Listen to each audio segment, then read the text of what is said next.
நெய் ஆப்பம் பண்ணி காட்ட போகிறேன். இதுவும் என்னோட ட்ரெடிஷ்னல் ரெசிபியில் ஒன்று. 2 வகையாக பண்ணி காட்டுறேன். ஒன்று சர்க்கரை வச்சு, இன்னொன்று கருப்பட்டி வச்சு. இப்போ நான் சர்க்கரை வச்சு எப்படி பண்ணுறதுன்னு காட்டுறேன்.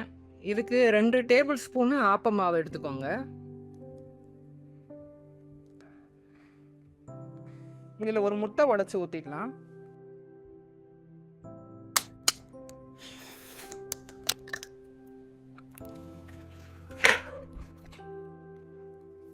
இதில் ஒரு 2 ஸ்பூனு சர்க்கரை போடுறேன்.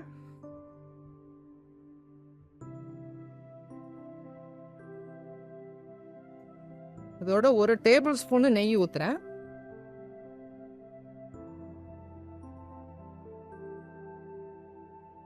இப்போ இதை நல்லா அடித்து வச்சுக்கலாம். இது இப்போ நல்லா கரைச்சிட்டேன். இது ஒரு பக்கம் இருக்கட்டும்.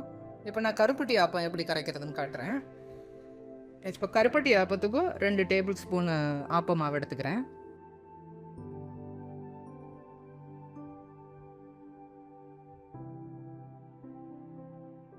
ஒரு முட்டை உடைச்சு ஊற்றிக்கிறேன்.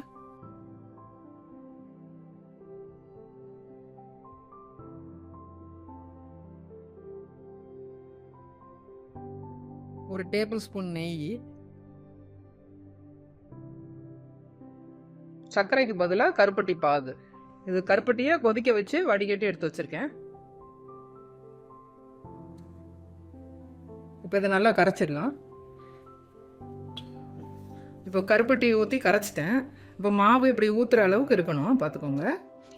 இது சர்க்கரை ஆப்பம், இது கருப்பட்டி ஆப்பம். நான் இப்போ இதை எப்படி ஊற்றுறதுன்னு காட்டுறேன். இப்போ கருப்பட்டி ஆப்பம் ஊற்றி காட்டுறேன்.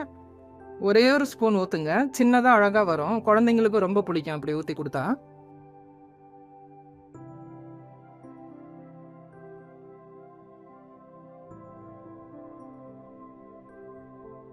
மூடிடலாம்.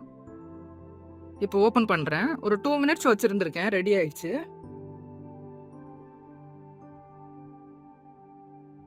இது குழந்தைங்களுக்கு ஏற்ற மாதிரி ரொம்ப குட்டியாக அழகாக வரும்.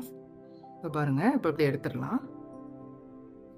இப்போ சர்க்கரை ஆப்பம் ஊற்றி காட்டுறேன். ஒரே ஒரு ஸ்பூன் போட்டால் போதும். அப்போ தான் சின்னதாக அழகாக வரும். இப்படி குத்திருங்க லைட்டாக. போதும், மூடி வச்சிடலாம். இப்போ ஓப்பன் பண்ணுறேன். பாருங்கள், ரெடி ஆயிடுச்சு. இப்போ எடுத்துடலாம். பாருங்கள், இப்படி குட்டி குட்டியாக அழகாக குழந்தைங்களுக்கு சுட்டு கொடுங்க. இப்போ பாருங்கள், இப்படி குட்டி குட்டியாக அழகாக சுட்டு கொடுங்க. குழந்தைங்க ரொம்ப விரும்பி சாப்பிடுவாங்க. இது சக்கரை ஆப்பம், அது கருப்பட்டி ஆப்பம்.